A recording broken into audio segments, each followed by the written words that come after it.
Not me, not you. This person has inherited $1.5 million. What to do with the $1.5 million that I have been given? Now, before we all think that, hey, this must be a troll, this cannot happen, Dave Ramsey has actually a report that suggested that 3% of inheritance is $1 million and above. So today, we would like to discuss deeper on what to think about if you were to inherit $1 million, or if your dependents are going to inherit your $1 million. What should we know? So stay right to the very end. I have big rounding points for you. Hi guys, welcome back. Without further ado, let's dive on to the case itself. I've been given $1.5 million. What shall I do with it? It's extra cash and I don't really need it now. That's good actually, right? But I'm not the person who sits there and do nothing with it. I'm looking at property, stocks, bonds, etc. Let's pause it over there. The first comment that came about was, please don't suddenly go on a spending spree. While I fully agree on that, don't go splurging because any amount can be squandered. The person that has inherited this $1.5 million is already looking at property, stocks, and bonds. So I think that fear is not too big of a concern. So let's read further. I'm pretty much covered for insurance and I don't have much to worry about my future. In my early 40s, have my own HDB flat. Let's pause over there. Insurance covered, that is good. In any case, insurance, how we measure the gap is, for example, if you have dependents, young children, you need 20 years of income. That's how we project if you are going to have to pass away or critical illness. We need to measure that gap, and that's how we calculate the sum assured. On the other hand, with this $1.5 million, that gap could already be fulfilled. So the insurance need may dissipate, and therefore, maybe even certain term plans have no longer any purpose for that person. That's a 2 cents worth that I'd like to put out there. Reading on further, working in my small business is my choice. I can don't work, I can find any job. I live pretty simply. Holidays is not a must. You know, I work in financial advisory, and a key part of how I take on a case is always to ask the right questions, because questions uncover deeper needs, questions uncover where hidden problems could lie. So the first question I'll be thinking of is, the person, is he or she working in a small business, starting one already, or is trying to start one? It is not specifically mentioned. And coming to that, I've actually a friend who inherited an amount. He left his job shortly. He didn't really like working there, but he was just working to, pay the bills and stuff. So when he inherited that money, he was very happy to leave the job. And he went to start a small retail business. Actually, looking back on the journey, I guess he underestimated the difficulty in running a business properly or profitably. The business, if I'm not wrong, is still not profitable yet. And it's actually not a shame, because for myself, when I was a newbie starting an ice cream business, I severely underestimated the difficulties. In total, I lost $140,000 in my ice cream venture. And the bottom line I'd like to share with you is, if you are always in employment, you haven't started a business, you are not into entrepreneurship, don't go that direction. I think the chances of succeeding is pretty low. Entrepreneurship requires industry knowledge and the drive to succeed. It's a competition in business. You won't have the drive if you have a $1.5 million sitting in the piggy bank suddenly given to you. You won't have the drive to complete because the marketplace is brutal. So as always, if you are not familiar, I wouldn't be thinking about business with any inheritance. I'll lean more towards answers like these. You are doing well financially. No need to worry, as there is no need to take risks. You can actually park in safe instruments that are capital guaranteed. The first one, CPF SA special account, 4% interest. Now CPF SA, you can top it up, but only to the full retirement sum, which is, as of this year, $198,800. That person who has inherited money is already in the 40s, which means if he has been working continuously for the last 20 years, there is a possibility that CPF SA is already filled up, so no chance to top up already. Then the second part is SSB, less than 3% for 10 years, that is true. The June 2023 one, right now it's on a 10-year average 2.82% only. I previously shared concerns that SSB rate might go down, that's why in this previous video I actually shared that I actually plowed in an amount just to lock in rates slightly above. Other suggestions are fixed deposits and T-bills. Another answer on this $1.5 million is to split it into 5 blocks of $300,000. First $300,000 to clear debts, second $300,000 to save as emergency savings.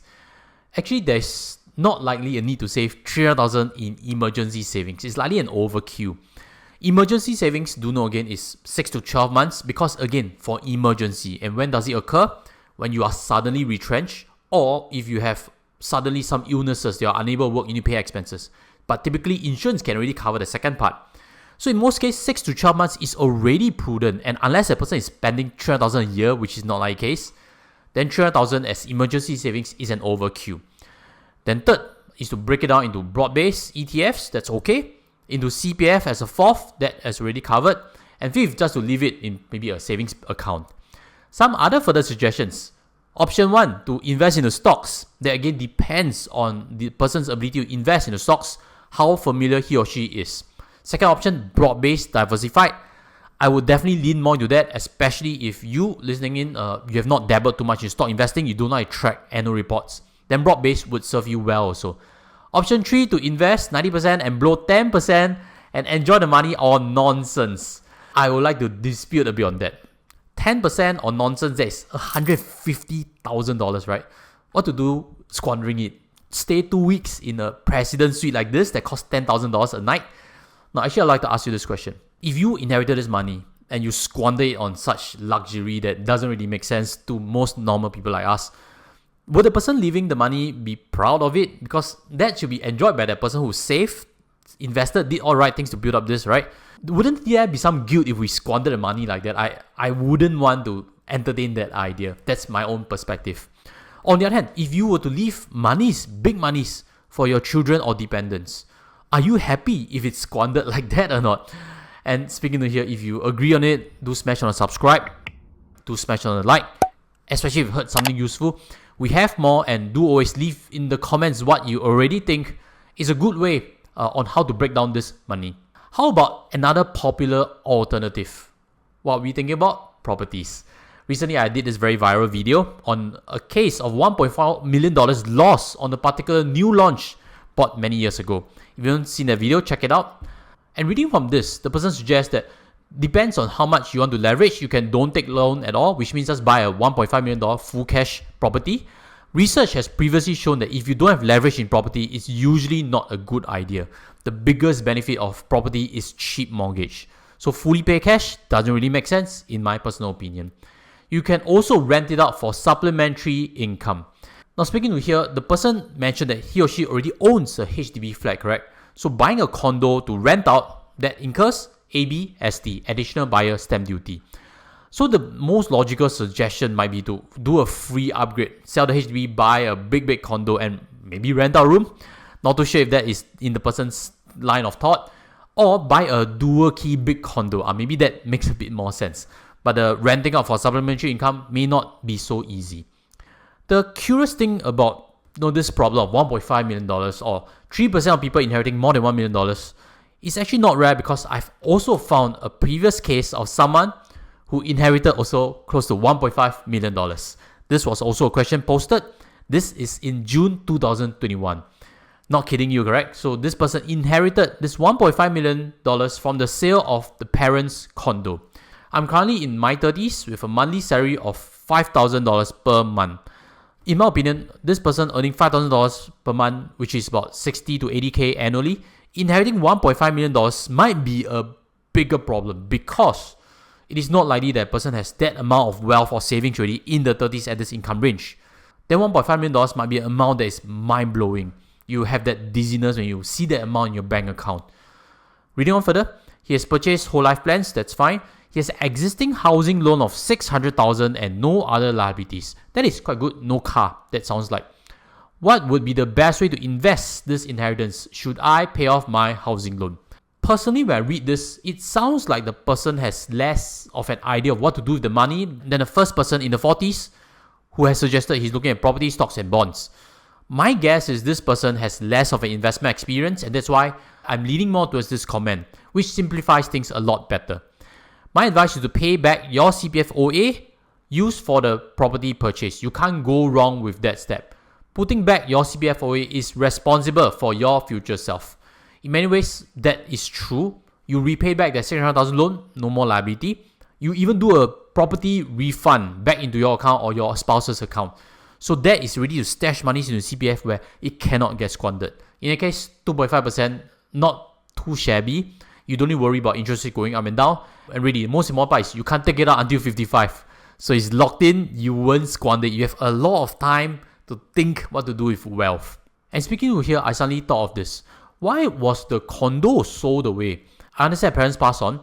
And the condo, if I'm not wrong, can actually be kept without ABSD because ABSD does not affect inherited properties. That's my understanding of things.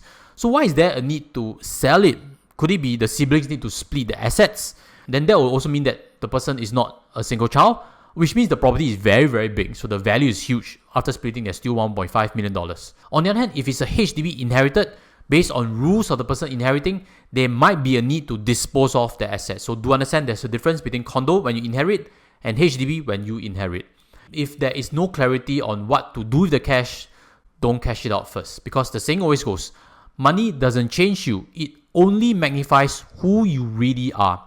Tim Harris further elaborated, money doesn't change you, it reveals who you really are when you no longer have to be nice. That is why we see so many bad-tempered Singaporeans abusing staff when they are overseas, scolding staff who could be at fault, but sometimes scolding overboard. Seen that before, right?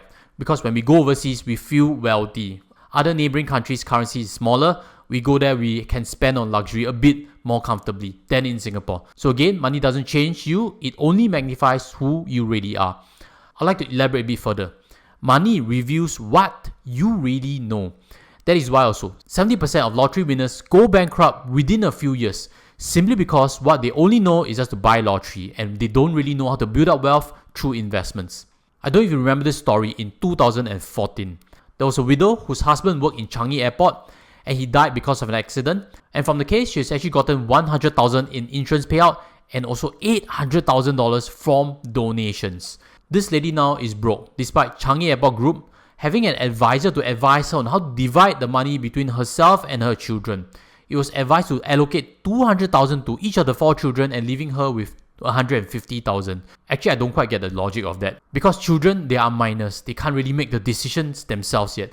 And the need for each kid yet is still not yet determined. So it seems like just a simple breakdown. Everybody gets $200,000. She took her $150,000 back home, quitted a job to take care of her children. Which shows again, when someone inherits a big amount of money, they feel rich, they no longer want to work. CAG Group has actually set up an annuity plan for her children that was ready to preserve that money and told her not to touch that money. It was meant for their future. The financial advisor actually suggested she could use the remaining money to set up a small business in Malaysia. Just now I mentioned, if you are always in employment, don't go that entrepreneurship route. It's not likely going to pan out too well, especially when you're flush with cash from an inheritance. But she did not heed the advice. She instead invested $100,000 to her brother's transport business in KL, hoping that it will give her stable income. Again, this is fancy investment pitch. If you're not savvy in business, you would think this pitch makes sense. The story goes that she was told that money was sufficient only for 1 lorry and they needed 3 lorries. That is why she went to withdraw her children's money, which was about $400,000, just to buy these lorries for her brother's business. Long story short, the business failed and she eventually fell out with her brother. Family members have blamed her brother for encouraging her to invest in the business. Again, when you have money, you would realize there are bees coming to you. Very unfortunate case. Sometimes the bees are salespeople. Sometimes the bees are family members who would all want a piece of your money. Then in January, she took out the rest of money meant for her children, and that was the last $400,000. The curious thing is that it only lasted for 5 months, and by May, she was broke. Quote, I also don't know how I finished using the money, unquote. So again, the big takeaway for you today is money reveals what you really know. More money to someone who knows how to give is just more money to donate. More money to an astute businessman is just more money to scale the business. More money to an astute investor like Warren Buffett just means more assets to buy. That's why if you've joined me for this episode right to the very end, let me suggest something. Ensure your other half knows at least a bit about money. Do it today. Speak of the worst case situation. I told my wife before, if I die, who should she speak to? This is a story also. When Jane's husband died in a climbing accident in Alps, she faced not only the shock and grief, but also a daunting pile of paperwork. In the aftermath of her husband's death, she found it difficult to process information. My brain wasn't absorbing this kind of stuff well. It took a couple of years before I felt I was beginning to function properly. Many a times, women outlive their husbands, and again, it reinforces nobody in the couple should be totally ignorant of what to do about money. There should be some savviness in how to deploy, and not just that, there should be some effort to teach children about proper financial literacy. What I do for myself is I tell my son how I deploy my capital. I explain to him what the war meant in terms of oil. I share stories on how monies are squandered whenever I come across them. These are simple steps that need to be taken, because when you leave monies behind, you don't want your children to squander them. Again, if you agree with the message, smash the like button. And I have this for you. I've actually a revised copy of my ebook, How to $1 Million, coming up very soon. Check the links below on how to purchase them, because I think they are nuggets of wisdom that can help you in your financial journey. Again, check the links below, and thank you for watching right to the very end. This story above ties into what I've covered thus far in this episode. Follow on with your learning over here, and I'll see you there too. Take care as always. Goodbye.